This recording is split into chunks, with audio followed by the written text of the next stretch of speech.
It is now time to experience the buzz, a podcast that takes an inside look at amazing people doing amazing things. Get ready for some great conversation that will be fascinating, educational, and inspiring.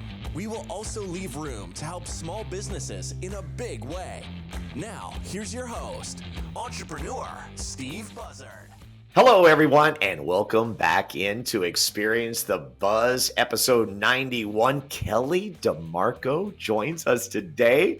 I am so excited. Kellie, right now, in the present day, runs Kellie DeMarco Communications.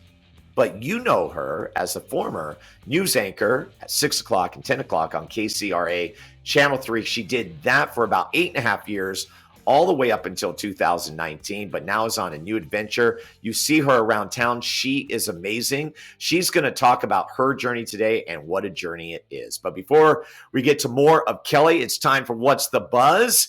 And the big buzz right now is I'm still not a grandpa. My hope is that by the time you listen to this, so this is being recorded on Wednesday, and we obviously put this out on a Friday. I am hoping between now and then, I'll be a grandpa. And yes, it's going to be Papa Buzz. We are very excited. Toph and Bailey, Toph, my son, and his wife, Bailey, is so close. So we are so excited to meet our new granddaughter. I don't have any news for you, but it is coming. And of course, I know by next week, I'll be able to be very joyful in this segment of What's the Buzz. Again, the other piece we'd like to share with you is that we are nearing episode number 100. So pumped about that. We've talked a little bit about the fact that we're going to make that a live show. And so we're still kind of ironing out the details of that, but we're 9 episodes away from doing that. Releasing weekly, that's going to put us somewhere in the month of late August. So just stay tuned for that. Of course, we'll give you a date and time and everything. And even though it's live, of course, we would love you to join us because we're going to give you that opportunity. But of course, we'll have it recorded so that you can view it later. The hope is to bring on some of the guests who have been part of the top 100 on to the show. And that is What's the Buzz. And now let's go ahead and get to our guest. It's episode 91, Kellie DeMarco, former anchor of KCRA Channel 3. And what you're going to find out now is that she is a true entrepreneur. So I'm very fired up about this conversation. Without further ado, enjoy this talking story.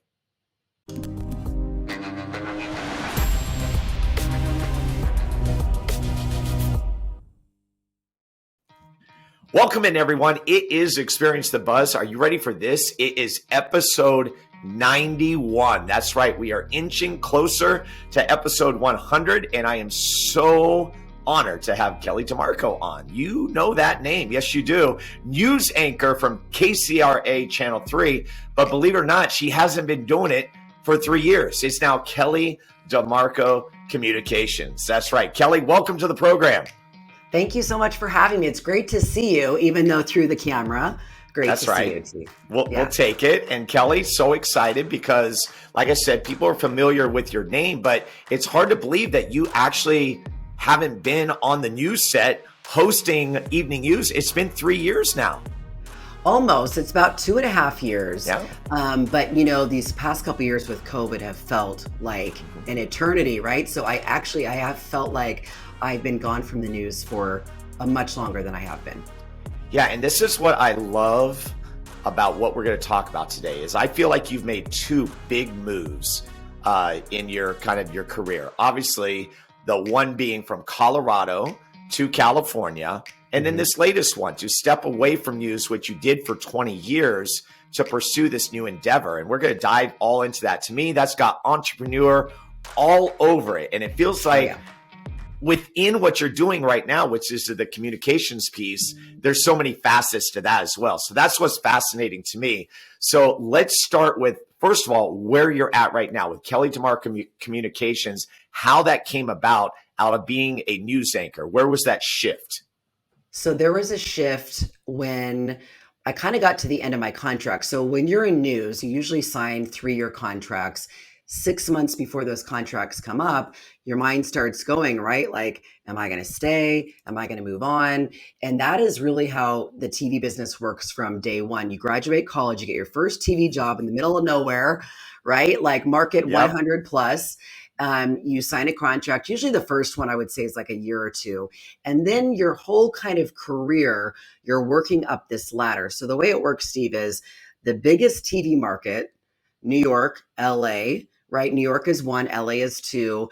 Middle of Wyoming is like 175, let's say. So you work up this ladder. Sacramento is market 20. So they base these market sizes on how many people live there. So when I came from Denver, I was looking at Sacramento and thinking, well, it's kind of a lateral move because Denver was 18. But in my mind, I was thinking, okay, my agent's going to send me here. I'll stay in Sacramento for like 3 years tops.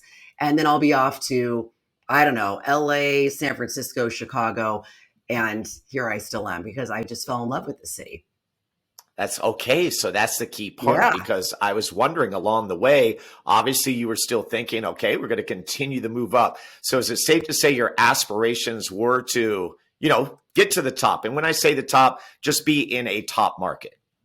Absolutely. And I always kind of knew, even when I was in college, I always knew that I didn't want to go be a correspondent where I was never home, never seeing my family. I mean, Steve, once you have kids, everything changes, right? And so you asked about the point that I was at, and I kind of went a long way around that, but I was at a point where I was working a lot, where you don't realize how many hours people in news put in, but I was the evening anchor at 6 and 10. So I'd get in at 3 and I'd basically get home at midnight. I'd get a quick hour for dinner to race home because unfortunately I live close to the station, and I'd see my daughter and throw food in my face really quick and get her to bed. And then I would have to leave her with my partner, Duncan, and I have to go back to work. And my child, since she was 2 years old, was like, Mom, don't go. Like, it was just heartbreaking. And so I got to a point in my career, Steve, where I just thought, okay, she's about to go into first grade, of course, not knowing about COVID. She is going to get out of school at 3, and I'm going to be going into work at 3, and I'm never going to see my child. And it was just sort of this moment where I'm like, what am I doing? I love my job. No regrets. I loved news so much. I do miss it sometimes. I miss the people, but I've never looked back, and I've really so much enjoyed, especially through COVID, being with my family and creating a new name for myself. Yeah. Yeah. And that's interesting too, because I remember your last day was like a December 30th. It was like the last day of 2019. I know they did a nice tribute for you and everything, but for you, you felt like an easy decision just based on family, correct? It was not easy. I mean, look, it's when you're, the day you graduate. I mean, I had a job lined up the day I went to school for this. I started in the business school, ended up in journalism school at the University of Colorado in Boulder, where I grew up. And when you work for something for 20 years almost, it's really hard to say, okay, I'm not going to do that anymore. It was not easy. I talked to my general manager about ways that, well, maybe I could do the midday show, or maybe I could do an early show. Maybe I can make this work. But the reality is there's no good schedule in news. And I think I was just ready. And so the last 6 months of my contract, I was working on my new business behind the scenes and then working my full-time job. And so by the time I got to December 30th, it was like a leap off of a hill rather than a cliff. And as we know, as things unfolded, we went to Cancun the 31st for New Year's Eve. We're like, 2020 is going to be the best year ever. And then we know how that went, not completely. Too well. Yeah. But I feel really blessed because when you're in this business, people know you, they trust you, they know I'm a good person, they know I'm a hard worker. And so it really, really helped me launch my business, already having that background and having the connections here in town just really made things a little bit easier. Though being an entrepreneur is no joke. As you know, it's a lot of work. Yeah. And it's interesting. I'm captured by the fact that you said you fell in love with the city, and that's a big part of Sacramento. Sacramento people will get it, but a lot of people from the outside don't understand it. And I think that's great because, again, coming from Colorado, there was something about Sacramento. So I guess the obvious question would be, what was it about Sacramento that said, hey, this is where I want to plant my roots? Well, if I'm going to be totally honest, the first time I drove into Sacramento, my news director picked me up from the airport. My agent sent me here. Originally, I was looking at LA, San Francisco, and I had other interviews there. Thank God those didn't work out, by the way. But I remember my news director picked me up, and I still remember it was raining, and he drove me some backwards way through like Richards Boulevard to the station. I'm like, where in the hell am I? There was no Golden One Center. It was like, I remember it was just nothing going on. And I get to the hotel that first night. I call my agent. I'm like, where am I? What? I know nothing about Sacramento. This town seems like a cow town. There's nothing going on. But it has been the best decision I ever made because it's easy living. And as you know, as you get older, there is something to waking up every day, feeling good. I love the weather here. I don't miss the snow at all. And again, in the back of my mind, I thought this was a pit stop, but I fell in love with the city. And I fell in love with friends that I made. I loved covering every aspect of Sacramento, the region beyond. And I traveled a lot around California, and I just knew I would never leave.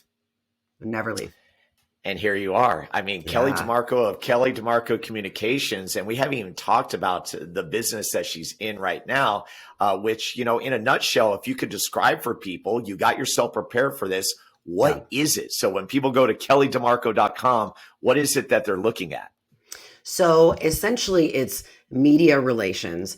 And what I saw on the other side of news, so when I was in news, I started seeing it very clearly that there were entrepreneurs, there were nonprofits, there were people in our community doing really amazing things, but they were not getting through and getting their story told because it's, a lot of crime. What bleeds leads, that stuff still happens. And I really felt bad for so many good stories happening in our community that weren't getting told. And so I thought to myself, there's got to be a better way for these folks to get their voices heard. And so that was really my, kind of aha moment of, when you hire a big PR agency, and there's some really great ones in town, if they haven't worked in news, they really don't know how the sausage is made, right? They really don't know what a reporter is looking for, what kind of stories they cover. They think they know, but you don't really know until you've worked on that side. And so now with my clients, what I help them do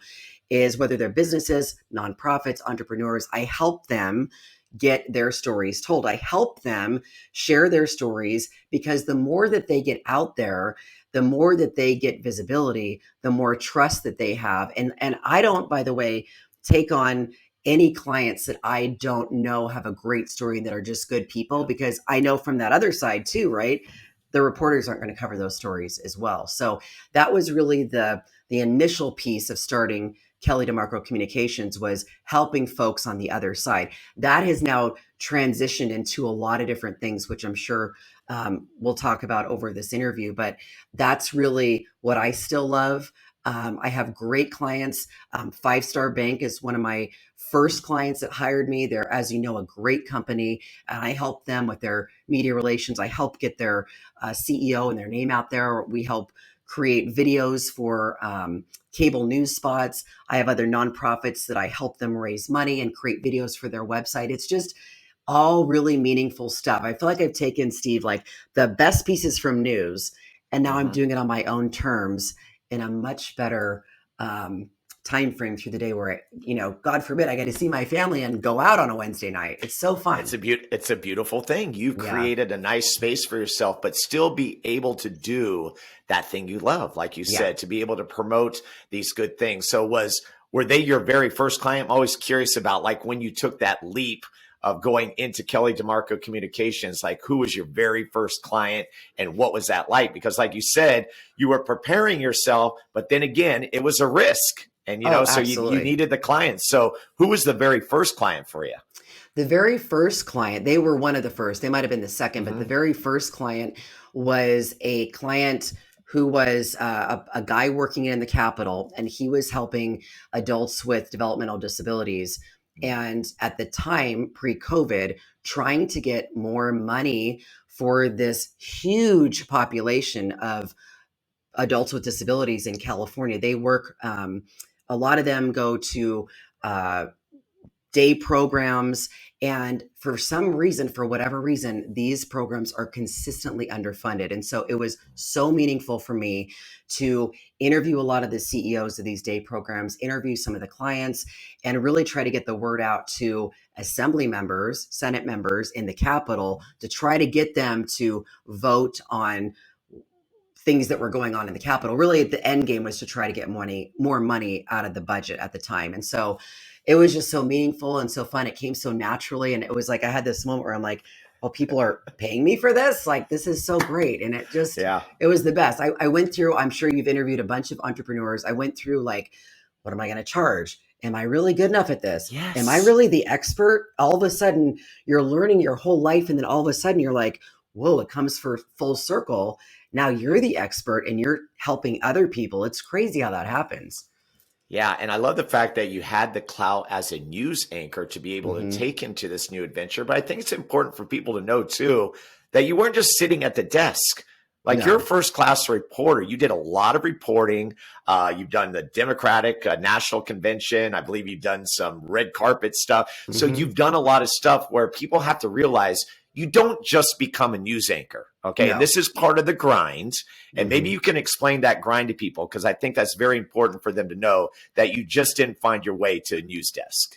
Oh, absolutely. And I think there were always those kids. I remember, our college courses in journalism. I think there were maybe 3 of us that actually went on to do it. And especially at that age, the girls especially were like, I want to be on TV. This is just so glamorous. And I'm thinking, if you only knew how things really worked. For example, you mentioned the Democratic National Convention.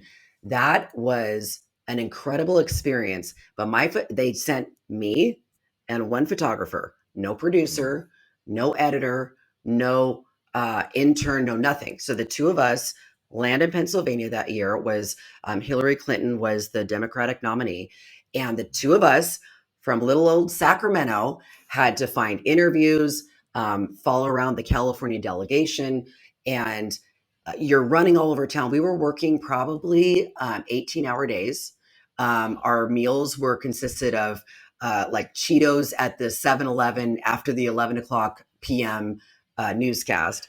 And we'd race, get all these interviews, sweat, you look like hell, you're running through, and then my photographer would be editing, and I'd try to pull myself together, get my hair going. And then it was like 3, 2, 1, go. And you just go. And those were some of the most fun times. But there's a certain kind of person that would just crumble. And so when you think, oh, I just want to be on TV, go and do something that's like be a, Instagram star, or even even these entertainment shows. There's a lot of work that goes in. What you see on that little TV is 2% of the real picture.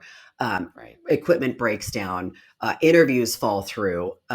You're in a snowstorm and your hair is a mess, and you got, but those are the most fun memories that I had. So even covering Super Bowls, I covered 5 Super Bowls. I love football, but those were treacherous, crazy busy weeks that I'd be on the road. But at the end, when you do something that's so hard and you do it, you knocked it out of the park, and at the end you're like, wow, that was really good. Yeah. But in the beginning, you're like, I don't know how this is going to happen. And somehow, some way, it just happens. You get on TV at the time they need you. And that's what is like the adrenaline, I think, that keeps people going in TV. It's really a fun job, fun career. Yeah. And within those 2 big events that you're talking about, see, that's the thing. You're surrounded by thousands, hundreds, thousands of other journalists trying to do the same job. So there's that aspect too. So it's good to kind of peel back the curtain on that. And so I'm curious, when you were coming out of college, before you got to that spot, is that something you dreamed of? Like, I want to be on TV. Was that your thing? Quite honestly, I didn't really know exactly what I wanted to do. My older sister, she's 5 years older. She went to the business school, and I just knew that was the safe thing to do. But when I was in high school, I ended up shadowing a local news anchor in Denver. My dad, actually, this is a funny story. He sent, without me knowing, he loved this news anchor. Like, I think everyone has their favorite local news anchor, right? So he sends Amy Sporer was her name, and she was like this big time CBS anchor in Denver.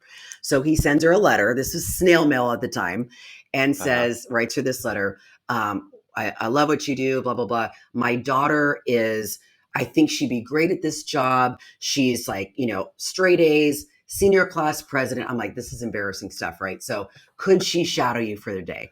Sends this thing out. Well, she calls my dad and says, 100%, absolutely bring her in. She'll help, I'll walk her through my day. And she was so generous, so friendly. And all of a sudden, I just saw how all these pieces were coming together. And I knew, I'm like, I have to do this. I have to do this. Yeah. This is my calling. And I just, I feel like that's the piece for me. I know that that's really my sweet spot and I miss that, but I'm able to still do some of the on-air stuff now, which we'll talk about. But I just sort of knew I worked really hard. It never came easy. I worked so hard.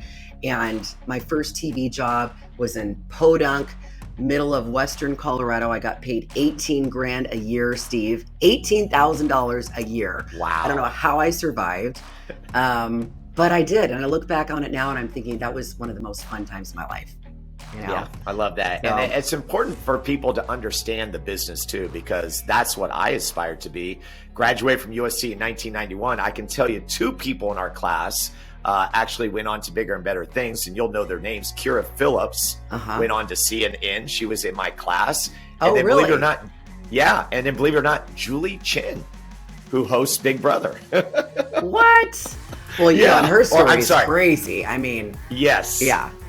Yeah, so Oh my I'm sorry, gosh. Julie Chin Moonves, as she's now referred to. So You can't forget the Moonves. So yeah, and that was my aspiration to be into TV. Ended up in radio, had a great career. Did you love it? I mean, how was it for you? I 'Cause did. It's a grind.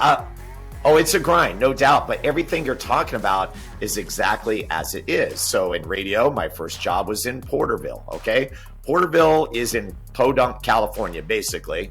And from there, just worked my way back to Sacramento, grinded up. Worked for a good 14-year career, and it just wasn't meant to be because I had the same thing happen. It was family, and I didn't want to move. And I was satisfied with Sacramento. I had grown up here. So it was like, we'll just go with that, and everything's good. But that's why I love hearing stories like you, because it's just, it kind of takes me back. Like when you talk about like market size, I remember those conversations, And it's amazing because I was going to ask you, where is Sacramento? And they are still currently at 20. I think they've been there forever. Yeah.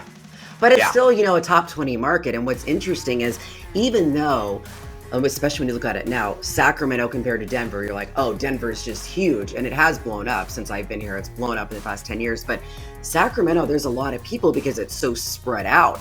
You've got Sacramento, Stockton, Modesto, and it goes right up to that area where the Bay Area folks are kind of on the cusp of getting San Francisco news or our news here. So it's a big market. And I will say what's been really fun, and you know this from living here, KCRA is just that legendary station that's been number one since day one. And it is so fun to work for a station like that because I've worked at the 2nd station, I worked at the 4th station in town, and it's really fun to work for a place who just gets it and does a great job no matter what.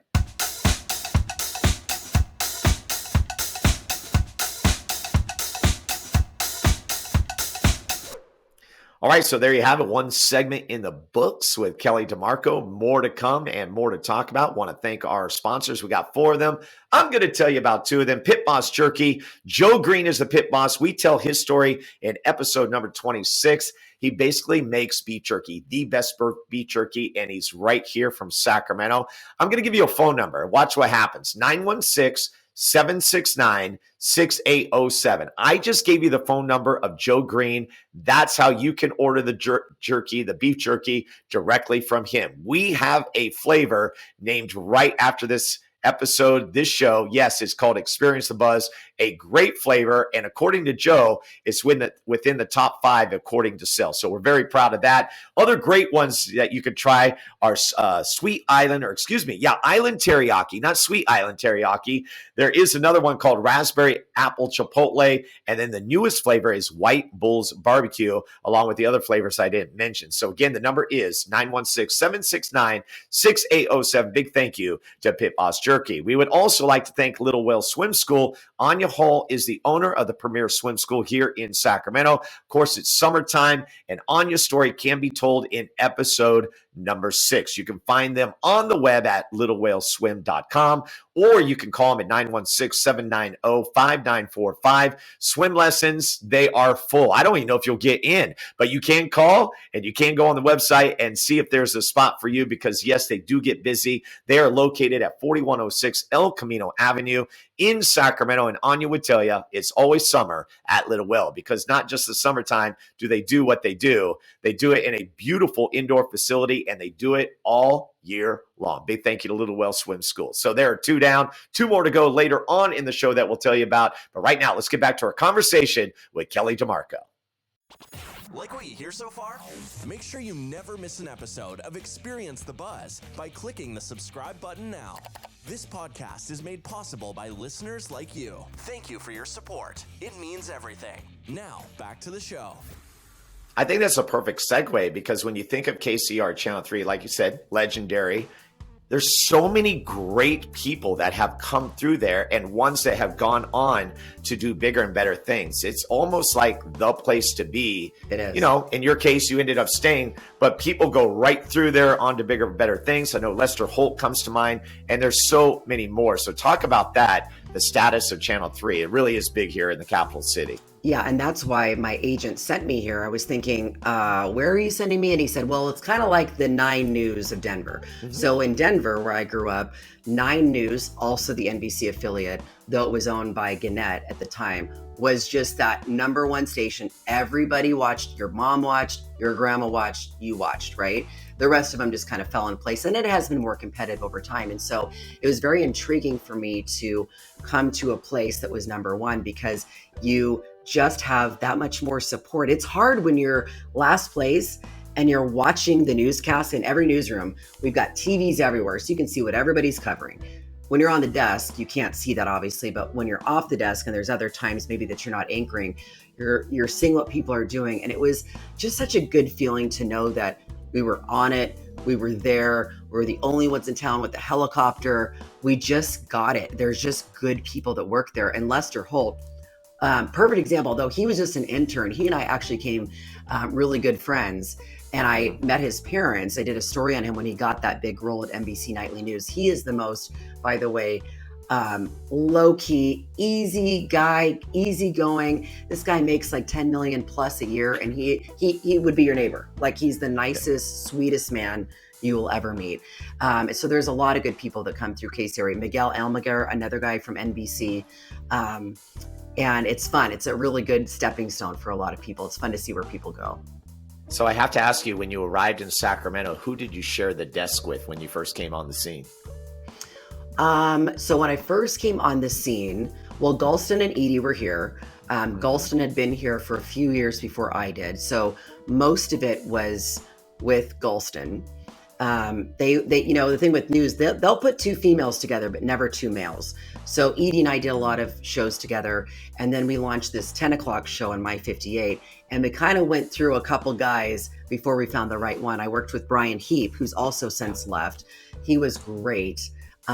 He's now moved on too, and is kind of seeing this whole other life outside of news, which is really fun, able to see his family more. So yeah, I mean, Edie and Galston are great, both good friends of mine, and it's fun to see that they're still there, and we'll see how much longer they're there too, right? They've got their own lives to think about.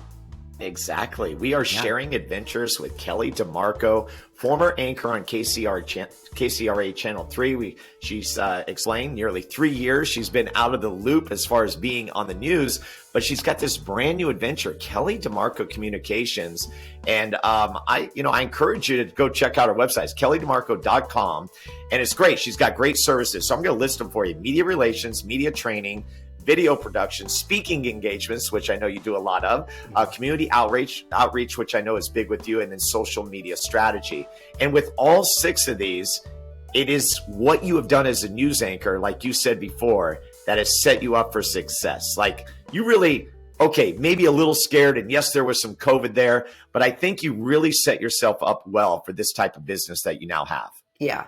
And, someone said something to me the other day that really hit me. And I know your listeners will feel this too. They said, when you start your own business, you've got a lot of streams going in different ways, right? Mm-hmm. But eventually the water starts to flow in one direction. And that's exactly what happens. And it was right around that kind of, I would say probably a year and a half, a little under 2 years, that I was starting to really kind of get in the groove. I knew what to charge. I knew who I wanted to hire. I'd say no to people that I didn't feel good about. Mm-hmm. And then I kind of branched out a little bit, Steve. I'm now doing a lot more things with women, and I'm helping women with on-camera training, presentation skills. In fact, I have a one-on-one coaching call tomorrow. Actually, she's coming to my house, a woman who does presentations, and she just doesn't feel like she's organized. She doesn't know what to do with her hair, with her makeup, what to wear, and how to really drill down those message points. And those are all the things that I was blessed to learn over my time with talent coaches. So it's really fun for me to help other women who are maybe struggling with some of that. I've even got it into makeup now. I do a bunch of makeup tutorials on my Instagram channel because it just sort of came out of one of those on-camera training where a woman wanted to know how to do makeup. I just assumed everybody knew because I had learned all this stuff with TV. And I realized after I put a couple of videos out there, women started coming out of the woodwork and they're like, teach me the ways. Like my mom never taught me how to contour, never taught me what colors to use. And it has been the most fun, creative aspect, a whole nother stream of income for my business, not to mention, but has really helped so many women, and it feels so good. And I know you can understand, Steve, because in your line of work, whether it's with your basketball stuff or entrepreneurs or even your DJing, it's almost not about like the DJing, for example. It's not even about the music. For me, it's not about the makeup or the video that I make or the social media I help you with or the TV spot. Those are vehicles to help people. And at the end of the day, when you're at a wedding and you've made someone's wedding be amazing, you see the tears flowing and the love, those are the things that just make you feel like, God, this was all worth it. And truly that may sound super cheesy, but it's just genuinely love helping people. And I love seeing transformations. I love being the one that can offer something that helps someone. It's the best feeling in the world. So probably the best thing I think that's been said on this podcast that really kind of puts it all together. So definitely not cheesy because it's so true. And another thing that, I've heard so many times, 10,000 hours. Yeah. It takes 10,000 hours to master something. Mm-hmm. And it's cool because I've heard that a couple times, but for some reason recently when I heard it, I really started to think about things in my career. And I was like, okay, this totally makes sense. We can sit there and say it's like riding a bicycle. Yes, we have those talents and those gifts and stuff, but to be able to do it and be productive and, like you said, be able to help people and make an experience over the top, it's like there's no better feeling. But logging the time is so important. And seeing that's what I see that you have going with everything. I wasn't going to touch on the makeup yet, but that was another aspect of it, is that you found these different avenues where you're like, yep, I can help people with it and do a good job at it. Mm-hmm. And it's so fun. Like you said, I mean, the reality is this: when you get to a certain point in your life, and for me, I'm in my early 40s, especially when you have a family, I guess I got to a point where I was like, okay, I know how to make money. So now how do I find joy in my everyday life? How do I help people? How do I actually make a difference? Because what's the point? I could have stayed in my job. I made a really great salary. But I wasn't seeing my family. I had no life. It was stressful. I was reporting on news that was beyond devastating news. I mean, the things that we learned and saw, and that's a whole nother story, a whole nother podcast. But, right. It's like at some point, it's like, why are we here? What's the point of all this? And so if you can just I guess my advice for people is it's not always easy. I get it, to make that leap. And a lot of people stay in jobs, they're miserable, but they're like, look, it pays the bills. It's what I got to do. But I don't think that you have to settle for that. You really don't have to settle. Even if you're making a ton of money, if you have the joy and you're excited about things and you truly believe in what you're doing, the money comes. Like, I'm already making what I was making before, and it's 3 years later. Yeah. But the time I have now is Yeah. priceless. The freedom I have to make my own decisions, not have to answer to anyone, to not have to fill out a vacation request when I want to go with my family on a week during sweeps. You know what sweeps were? 4 months out of Oh, the year, yeah. you can't take vacation. It was all those things, right? So why are we here? And you seem like, too, you've really figured out, even coming from a similar background, what are the things that you're having fun with, right? Because if not, what's the point? Exactly. And I love everything that I'm doing. And while I stepped away from teaching after 26 years, admittedly, the same as you, like it was a hard decision, but easy decision. Easy Yeah. decision in the sense that I was ready to not be tied to the 9 to 5. Did COVID play a part? It's interesting because when I first was starting to think about the decision, I would say it was 5%. But then it kind of grew because I realized how much the kids were just getting hit. And it was hard because being a PE teacher, I struggle with that. But here's the beauty, Kelly, and this was not planned, is that my oldest son, Tove, ended up taking my job. So it's like I got to pass the torch. Yeah. Just an I love amazing thing. He just finished his first year. Amazing. And, I'm like, okay, thank you, God. It's all good. And the same thing you said, was I worried about that money I would lose? No, because I'm like, okay, I'll have more time and just channel my energies a different way. And I'm in a much better place. But I also pay homage. I pay respect to those 26 years of being a teacher, which were giving me things in my tool belt that I never could have got. Yeah. And so whatever job you're doing, nothing's wasted. It's just experience, life experience, that you just know better how to deal with people, better, with kids, you just knew probably how to deal with a lot of different personalities. You learn so much from that job. I love teachers. I commend you for being in that role for so many years, because that is not an easy job. And I learned that with COVID, doing the homeschool thing. Oh my God, that was ridiculous. I don't know how we got through that. I only have one kid. I don't know how we got through it, but we did. So I'm happy that teaching. Teaching for me, it was like, I always say it was like a laboratory. So it made me a better person, made me a better husband, made me a better father, made me a better friend, all those things. So I am curious about the COVID piece of it. Like what were the difficulties for you knowing that you were making the move in 2019? If I remember, COVID was in 2020. Yeah. Kind of take us through that. How were you able to navigate through that? Well, I just, like anybody, honestly, I did the best that I could. I was fortunate in that I had a friend of mine his name's David Flanagan, and he owns Misfit Agency that was right in the Cannery, right on Alhambra and Stockton Boulevard right there. And he's also a neighbor. It was just this random, we had met at, I think, some fundraising events when I was doing some emceeing for St. John's while I was still a news anchor. Anyway, I reached out to everybody I knew. I'm like, I've got to get an office. So David said, hey, we've got a space in our office. It's technically like a walk-in closet, but you can set up shop there. It was a very affordable way for me to start. And then I could bring my clients in and have like a really nice office, nice conference room. So I was super blessed that David and his company gave me that opportunity. But then, 2 months in, it was like, no one's coming to work anymore. By March, as you know, like it was done. So I got my office set up. I was starting to have meetings, and then everybody go home. So it was a little, I just didn't know, like everybody else. We didn't know what was going to come next, how long it was going to last, but I just kept going. And I actually got business out of COVID. There was a company called Pure Maintenance. They're basically like a cleaning company. They go into different spaces like gyms and schools, and they, not like cleaners, but they disinfect. And they have all of these different, essentially like franchises or licensees all over the country.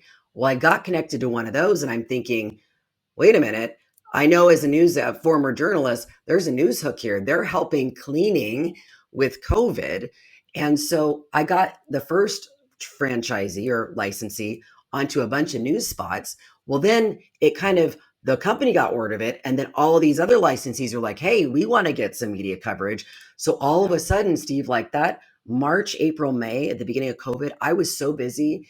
I could not, I had so much business that my head was spinning. I was so stressed, but it was good in that I made great money. However, it was a moment that I realized I don't want to I just left a high stress, crazy job. So now what I've really been working on is figuring out the balance, right? So COVID really taught me how to figure out, I want to be busy.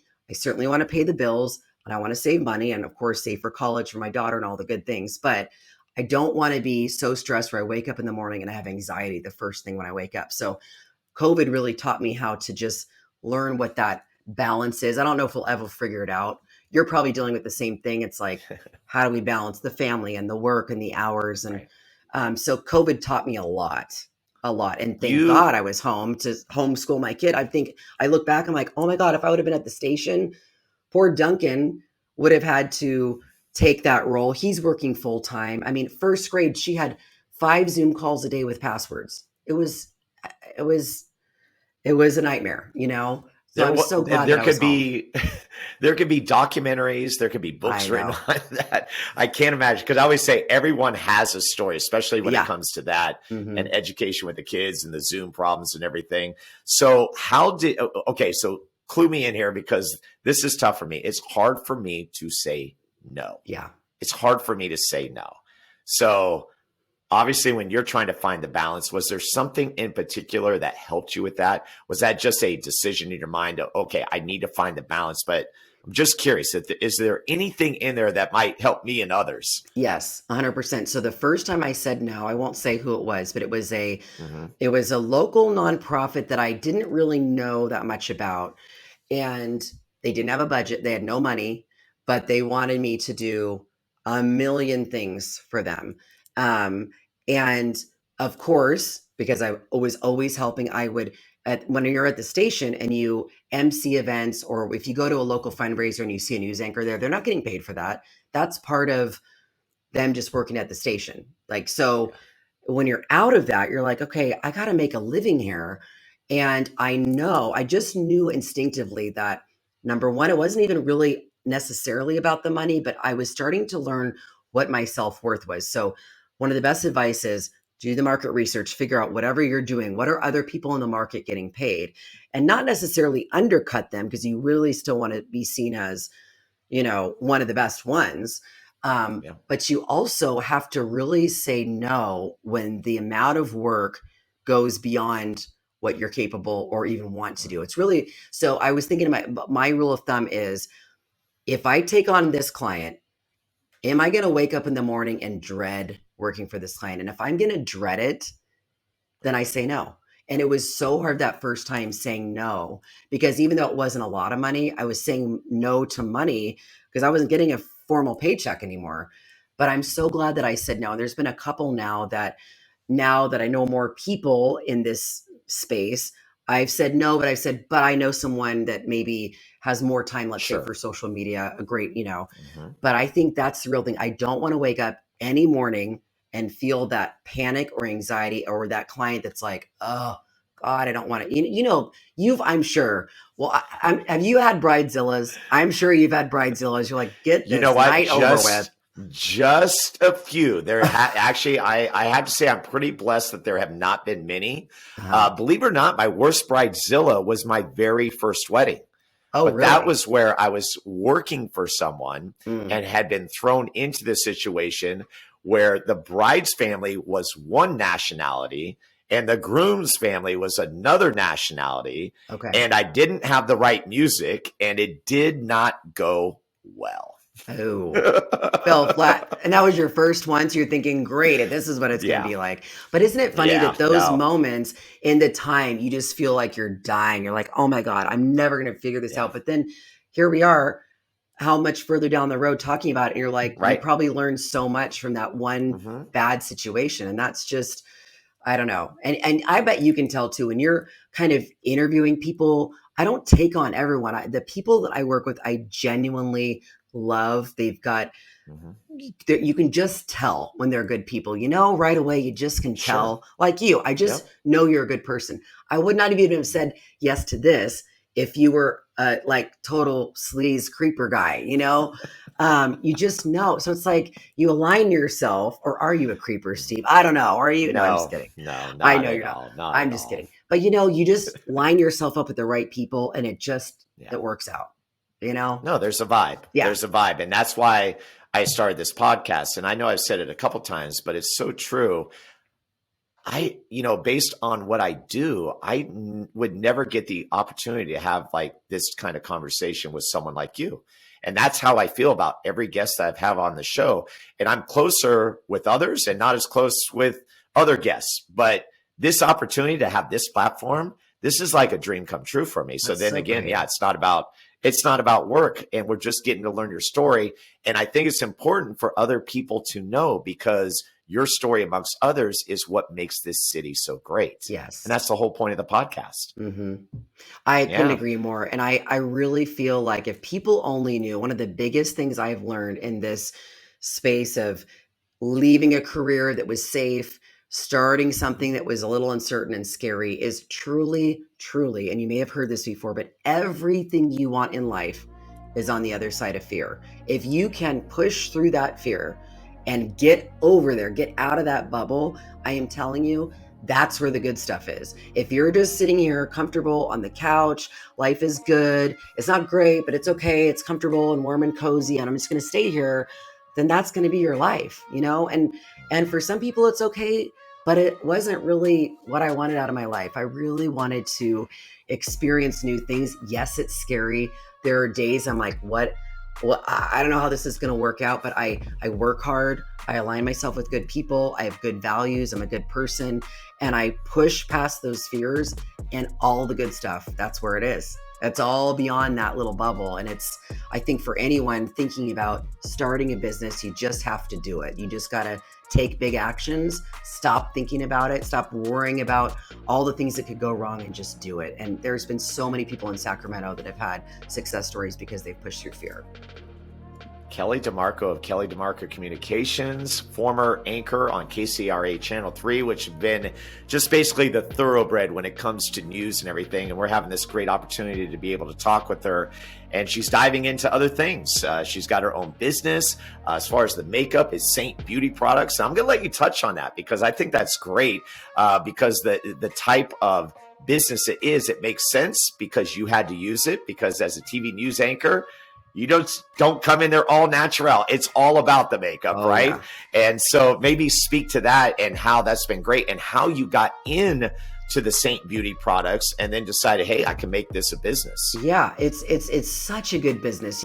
Saint Beauty is a social marketing company. And so whether you've heard of mid-level marketing, social marketing, it tends to get a really bad name. And so this makeup line I started using. So to give you an idea, Steve, and you probably know this too, just being in media and knowing the makeup, especially for women, and by the way, all the men wear makeup too, I would have this big toolbox full of makeup that I would have to get ready. And from day one of my career, I always had these beauty consultants that would come in to the stations. They work with you. They tell you, okay, don't wear this color. Don't do this with your contour. Do this with your hair, whatever. And I loved it because it was just, I didn't care if they said, chop your hair off, dye your hair red. If they know what looks good, I'd listen to them. There were other people at the stations that were like, can you believe they said this? And I'm thinking, yeah, I can't believe they said it. But anyway, so I found this makeup from following someone on Instagram. And I'm like, what a cool concept, because I had this huge, in fact, hold on, I have it right here. This is I do now. This is it. Check this out, people. There it is. So I had this huge toolbox of makeup, spending all this money. And I found this woman who was talking about it. And I'm thinking, what is this makeup? It's all these there are these magnetized these are all foundations and contour and bronzer and your lipstick, Steve, you probably don't care about any of this, but I'm telling you, as a woman, eyeshadows, everything, it like magnetizes into the thing. I totally sound like an infomercial right now, but I'm going to tell you, as a woman, your wife will appreciate this. to have everything you need in this one little square, this one palette is like game changer. So I had just bought it, wore it, loved it, wished that I had known about this in TV because it would have made my life so much easier and got ready so much quicker.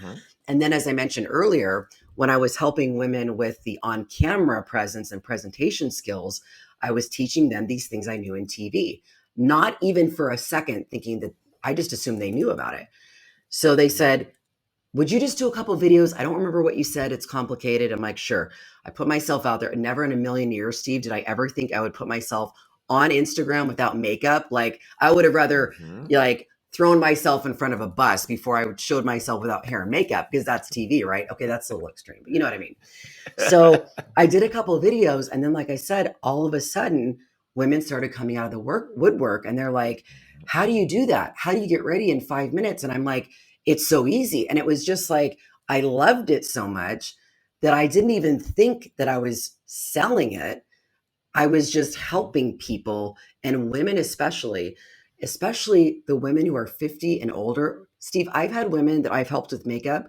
They look in the mirror and cry. I've had women that cry, or women that send me an email and they're like, my husband's looking at me differently.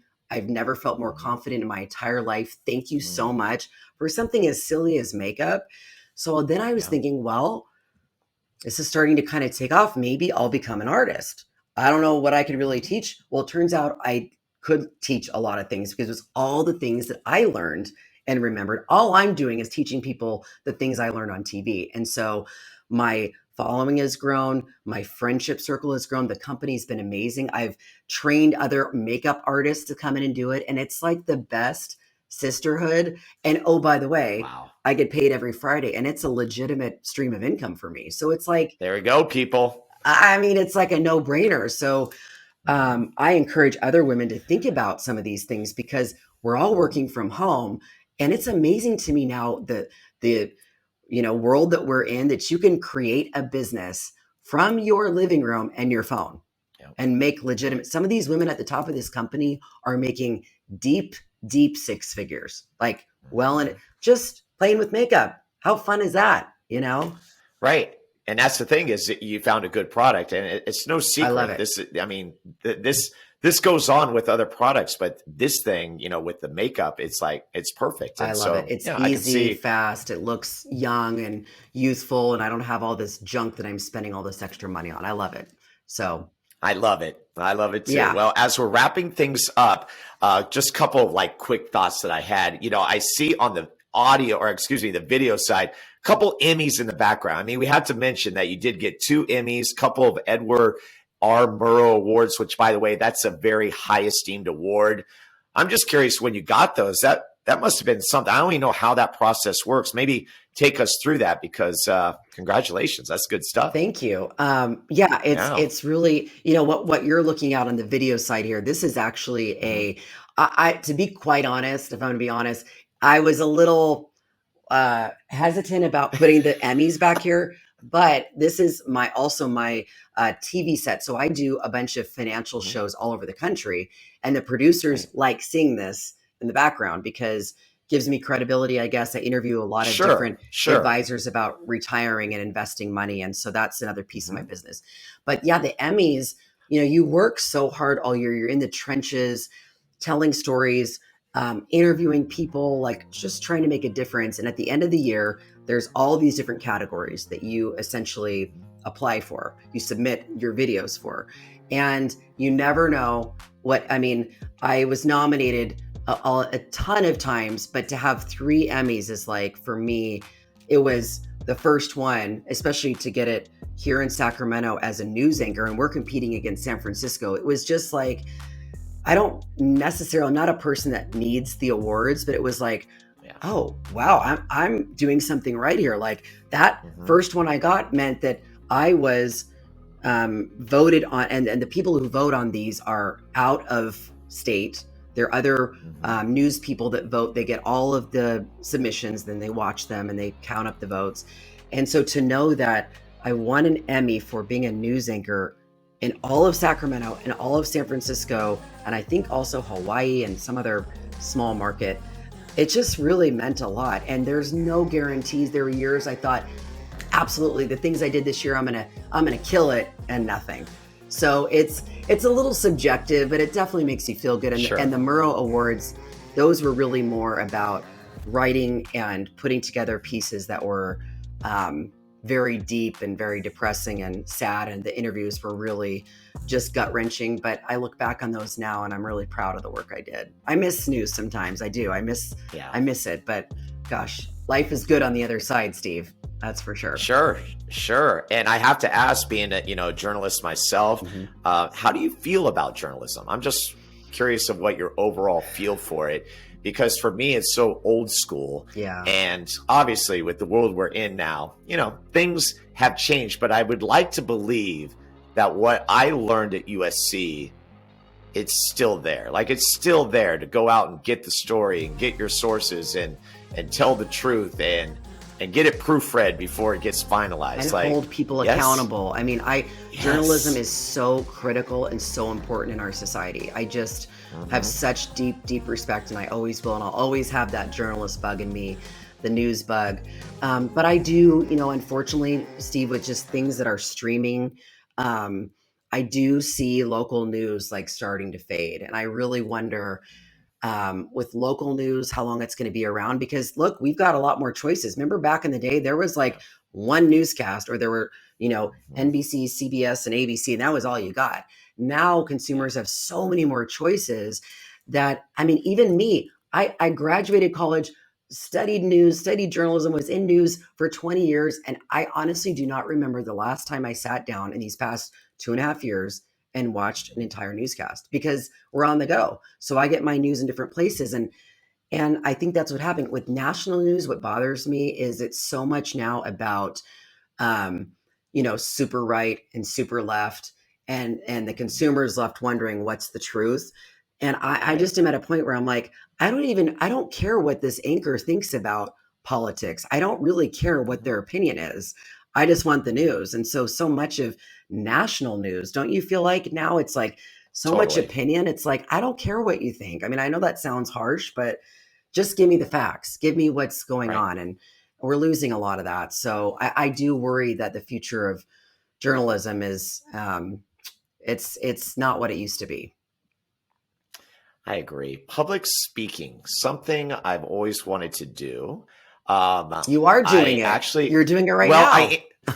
I understand that, but I mean in the sense of being able to talk in front of a group. So I had the opportunity a few months ago to do it in front of a small group, and I was nervous as could be, which is kind of strange because I'm a pretty confident person, but I'm like, what am I going to talk about? And I said, okay, you know what? My whole life, I keep talking to kids and young teenagers about life skills. So I did it on life skills, and I wrote my top 10, and I just said the life skills and I talked about them. And at the end, I was like, wow, this was great. And then I was like, wow, this is something I want to do. And what's interesting, I just heard an interview with Jim Rome. Jim Rome has been on the air for 30 years. And believe it or not, he's doing the same thing. He's getting ready to make the transition and be hired as a public speaker, but it's something he hasn't done. And so I don't know, this light bulb's going off, and then I'm hearing you talk about that's what you help with. Without giving too much away, what would be like 1 or 2 tips you would give to someone who's interested in being a public speaker? Well, I think I'm giving you some free advice here, Steve. Obviously, I'll send you a bill later. So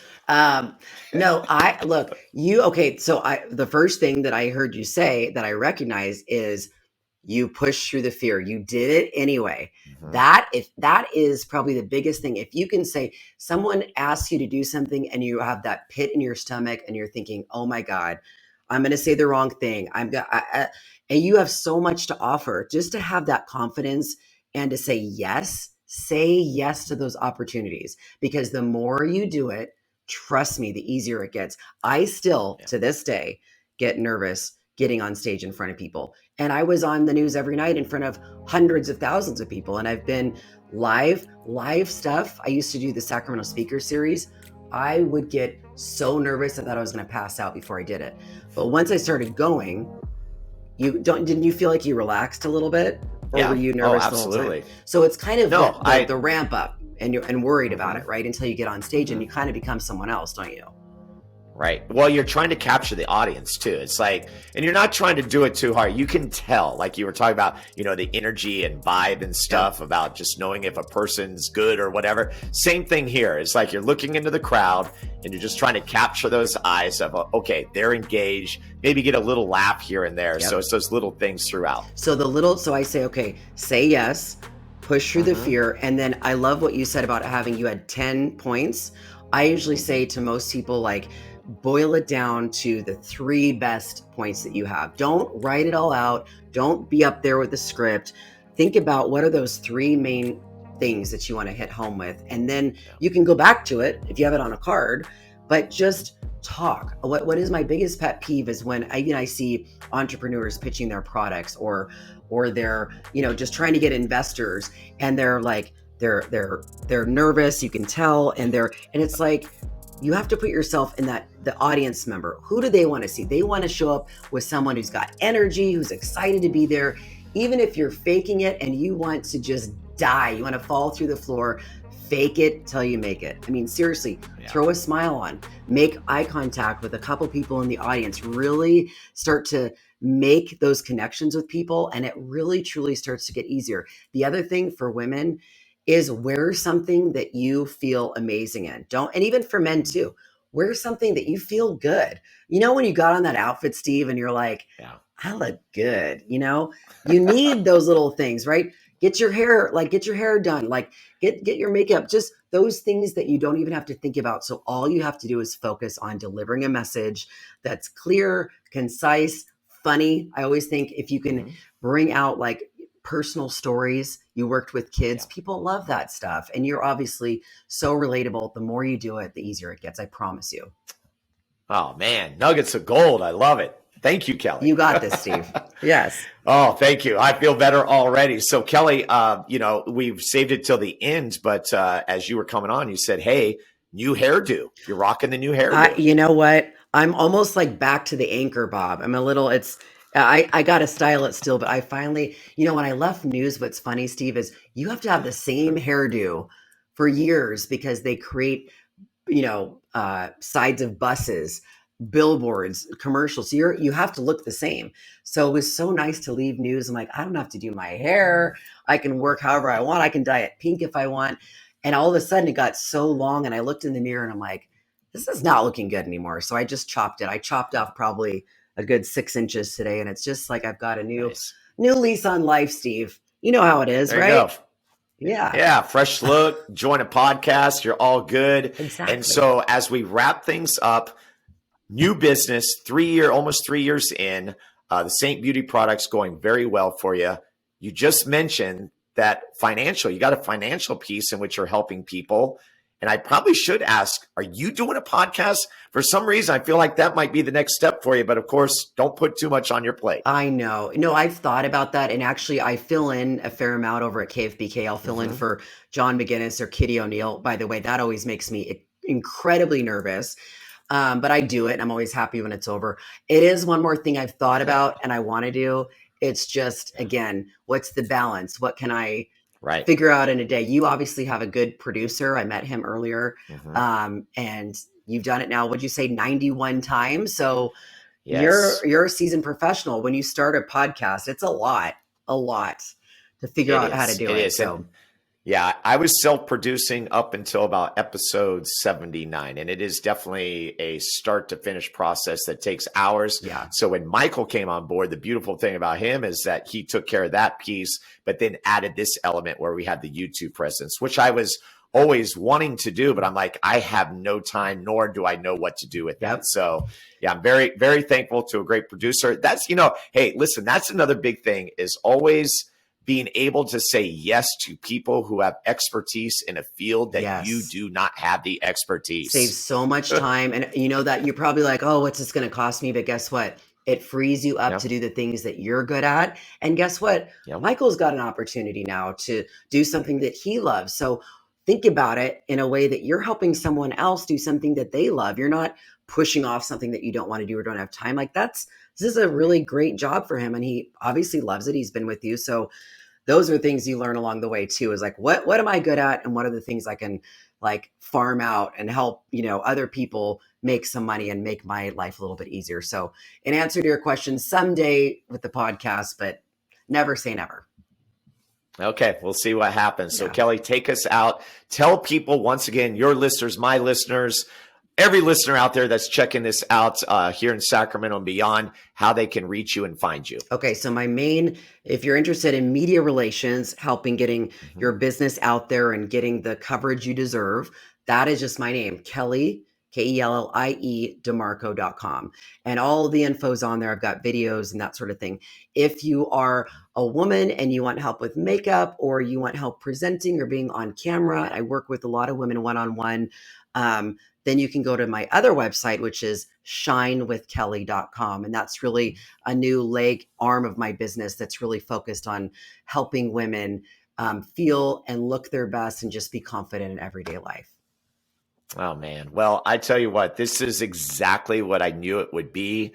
And I just love that you shared everything in terms of what you're doing and the fact that you have your hands different places. But the most important thing, being able to find that balance with your family. Yeah. I think that's the mark of a successful entrepreneur, is when you can do something or things very well, but then have that balance of family. And you've got that. Absolutely. So thank you. Hey, I love your podcast. I'm proud of you too, Steve, for just getting out, taking that risk and doing things. And I'm just, I follow you on Instagram and I see how well your girls are doing, and we share a lot of the same friends. And I'm just so happy that you're happy. So thanks for bringing me on. I really appreciate it.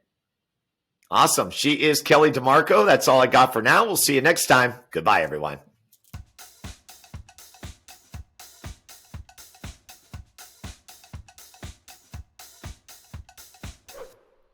All right, so there you have it, Kellie DeMarco. Wow, what a great conversation. Coming up, I'm going to have a little segment with a Banter Bro. Why? Because one of the Banter Bros is the dad-to-be, THOSE BUZZARD, but I got Max Buzzard with me, and we're going to hit on one topic, and that's the NBA Finals. Golden State Warriors, the champions. We got some thoughts about it, and we'll give that to you in just a minute. But right now, I'd like to thank two other sponsors, four in total. Matt, the mortgage guy, Matt Gouget, killing it in his business. His story is featured in episode 28. You can find them at mtmg.com or 916-802-9291. Matt and his team helped me and my wife, Krista, with a refinance about 9 months ago from start to finish.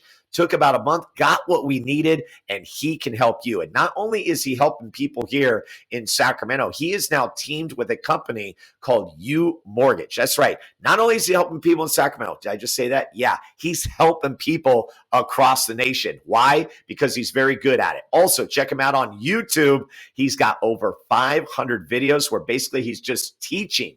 He's just given that knowledge, and he does a live show on YouTube every Monday at 6 o'clock. And also, we would like to thank R5 Stitch and Print, Troy Rousey, the owner of R5. His story told in episode 25. You can find them at r5print.com or call them at 916-454-3773. I've used Troy for a lot of projects. What does he do? Well, he specializes in embroidery and screen printing. Also has a fantastic graphic designer that is on site that can help you. So basically, you would call them, get with their team. They can put together a visual of whatever you need. If you need a logo created, they can do that as well. So don't hesitate. Contact R5. All right, let's go get to that Banter Bro. That's Max Buzzard. He joins me as we talk NBA Finals. Like what you hear so far? Make sure you never miss an episode of Experience the Buzz by clicking the subscribe button now. This podcast is made possible by listeners like you. Thank you for your support. It means everything. Now, back to the show. All right, once again, I want to thank Kellie DeMarco for joining us for episode 91. In a few of the last couple of episodes, we have had an edition of the Banter Bros. And so here we are, and this is the first time that me and my son Max get to join each other, because this segment is actually Banter Bro. And why is that, Max? Well, the other Banter Bro, THOSE BUZZARD, he's awaiting his first child. So just like us, I mean, we're waiting too for it, and we can't wait. But for now, it's just me. And it's been a great week at Buzzard Ball. We missed Toph, but the Banter Bro is sidelined for a little bit for good reason. Yeah, for good reasons. Absolutely. And what Max is referring to is Yeah, we got the basketball camp kicked off, underway. A lot of fun. Another element of the business. It's a family business because everybody's working.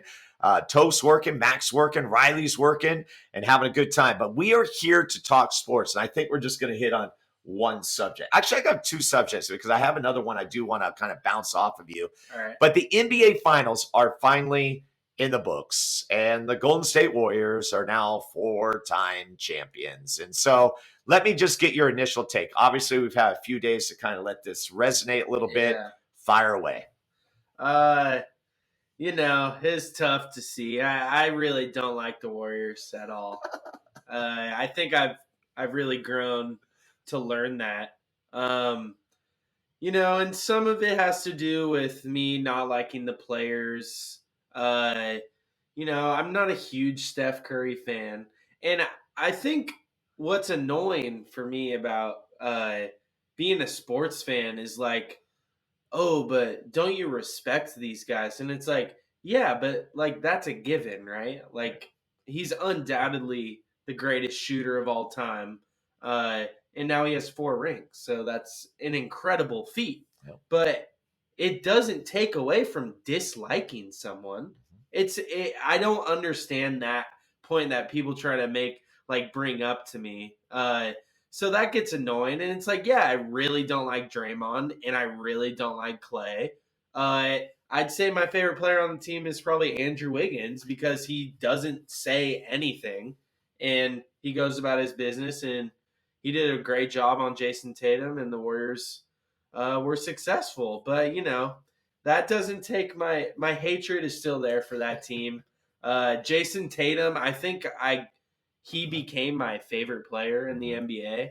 I don't know. He's only 24 years old, and he got that experience this year. And him and Jaylen Brown really look like one of the most dynamic duos in the NBA. So I think they have a decade of success coming for them. So it's cool to see what the Celtics did. But yeah, the Warriors, whatever. So another interesting aspect that both of you kind of looked at each other and were like, what are they talking about right there? And that is this whole 2-year period that they had to go through. Now, I understand the Klay Thompson injury, that was devastating. Yeah. Okay. So was it the bubble year, the year after, whatever, that they won 15 games, finished in last place, but they made it such a big deal that like they were never going to get back to the top. And to me, that was never a question. Yeah. I don't understand. I don't get that. We've had conversation. We were looking at each other when Steph was doing his post game interview when they won the finals, and emotions are high. So, and I'm sure like what he's talking about is like Charles Barkley or Stephen A. Like those guys, those talking heads that they just say stuff to get views and clicks, but. It's like if you're truly a basketball fan and you see Klay Thompson, Draymond Green, and Steph Curry on the floor and they are somewhat healthy, you are going to think that they have a chance to win an NBA Finals. And then the emergence of Jordan Poole and the all-star play of Andrew Wiggins and Kevon Looney and Gary Payton III, and it's like guys like this that just make an impact because of how great those 3 players are. So, yeah, I get it. You got to have something to say if you're those guys, and, tough road. But come on. It's like, I feel like players who get injured now, not that it's good, but if you are a great player like Klay Thompson, you could come back even stronger. It's like the rehab they do now is so much different than that could end a career back in the day, but that's not the truth anymore. It's kind of like Tommy John in baseball. Like you can come back a couple times, but come on, people who counted out the Warriors, who was it? Right. I don't know. Yeah, that was a little unbelievable in my department. And so, I wonder about this. Scottie Pippen didn't like being referred to, the second egg to Michael Jordan. And I feel that way with Klay Thompson. And do you think that's something he'll embrace? Because there's no way that he is going to be able to elevate his game over what Steph Curry has done. Oh, yeah. I think Clay accepts that. Yeah. I mean, I watch his interviews, and I think he knows his role really well, which is something I do give my kudos to for the Warriors because, like, yeah, that was probably hard, but Clay came in as the 2 guard. Mhm. Washington State, small school, just like Curry. Well, not like a huge basketball school. So, he knew what Curry was doing already when he got drafted, and Curry has all the fans and everything. But he's carved out a role for himself, and he's carved out a fan base, and I think he loves it. And him, Draymond, and Steph, they just they got that whole thing going. All right, last tie-in with the Chicago Bulls, and that would be Steve Kerr. Yeah. Okay, won his titles as a player. He's now got 4 as a coach. I mean, he's racked them up, but I always ask the question, how great was a coach of Phil Jackson? Same question for Steve Kerr. How great of a coach is he? Yeah, I think that's something that will be talked about. But, I mean, I also do believe that this year was probably the least talented Warriors team. And 9 rings is just no joke over a career. I mean, that is something that I don't even know how many could say, right? And yeah, I mean, he's probably a top 10 coach. And of course, that's all props to the players, and he would be the first one to say that. But just like with all the great coaches, they had to have great players too. And the way that you shape a locker room and like form a certain mentality, they always talk about that championship pedigree. That's stuff that like Nick and Nick Hilton loves to say that. And I blew it off because I hate the Warriors. Okay, let's not get it twisted. I hate them. But yeah, it's a real thing. So good for him. But yeah, I'm sure, there will be people out there who are like, okay, well, he had these 3 players, but he did it. So nine championships. That's almost full 2 hands. Yeah, I mean, come on. It's impressive. That's pretty cool. It's impressive. Okay, I know you're not a golf guy, but I can't help the LIV Tour, Brooks Koepka, the latest to make his move over. Yeah. What is going on? I mean, is the PGA Tour going to be destroyed because of this? I don't think so. But I did see it was like, wasn't it like 5 of the top 50 players have? I mean, there's big players that are going over. It's kind of crazy, but I did see that the PGA Tour is like totally responding to it because they are now they're saying that they're going to give a lot more money to people who finish lower in tournaments. They're going to make like the overall prize money $20 million for like every tournament. And they're going to try to spruce up the game. I mean, I think it's just a wake-up call in that, like, I totally don't understand it. It's like, so they're just going off to do tournaments in another country now or something? Yeah, and it's a whole different format. So it's 54 holes, so you lose the tradition of 72 holes. So it's 3 days? Yeah, and I think there's a payment up front. I'm not exactly sure. I would imagine. Yeah, so. I think they're signing like deals. There's no way they're like going. Right. No, there's guaranteed money. Yeah. Yeah, there's guaranteed money. But so it's interesting. I mean, and you just saw was that the US Open we were watching? Yeah. Yeah. I mean, you just saw how electric it was. So it can be electric. It's just, I don't know, I think it's kind of like the MLB dilemma where it's like, where do you go to make the game better? And you got to face these things. And luckily the MLB is not going to lose players to another league, like what's happening with golf. But you want to see it, it's a great sport. I know a lot of people love to watch it, and it's getting a lot more popular with the younger generation. I know the other Banter BRO, THOSE BUZZARD, is absolutely like loving golf and can rattle off so many things. It's pretty impressive. So yeah, crazy times. Everybody, that's Max Buzzard, Banter BRO, and we will call it from here. Again, I'll say that's all I got for now. Talk to you next time. Goodbye. See ya. Wow. I have to say, I just absolutely love doing this podcast. Can't stress it enough. The people I get to talk to are just so amazing. And again, I want to thank Kellie DeMarco for taking the time. When I reached out to her, she was honest. She said, I don't know if I have the opportunity to do it. She had a big event going on, but definitely catch up to me. Did that, got back to me, and I love it. I love being able to reach out to these people and then them just having that desire to say, yeah, I'll definitely come on. And so I really do appreciate the time Kellie was able to give for us. And then, of course, hearing from one Banter Bro, wishing the other, can't wait till fatherhood. Again, as you hear this, we're hoping that the situation will change and that our little granddaughter will be here in this world. But we know by next week, it definitely will happen, which means we'll have another exciting guest. I don't know who it is, but it's going to be someone great. So that will do it. Have yourself a great, great day. And thank you for tuning in to Experience the Buzz. Thank you for joining Steve this week on Experience the Buzz. Steve would love to hear from you. Leave a review or contact Steve directly with any questions at scbuzzard@gmail.com. To see the other adventures of Steve Buzzard, be sure to visit buzzardball.com.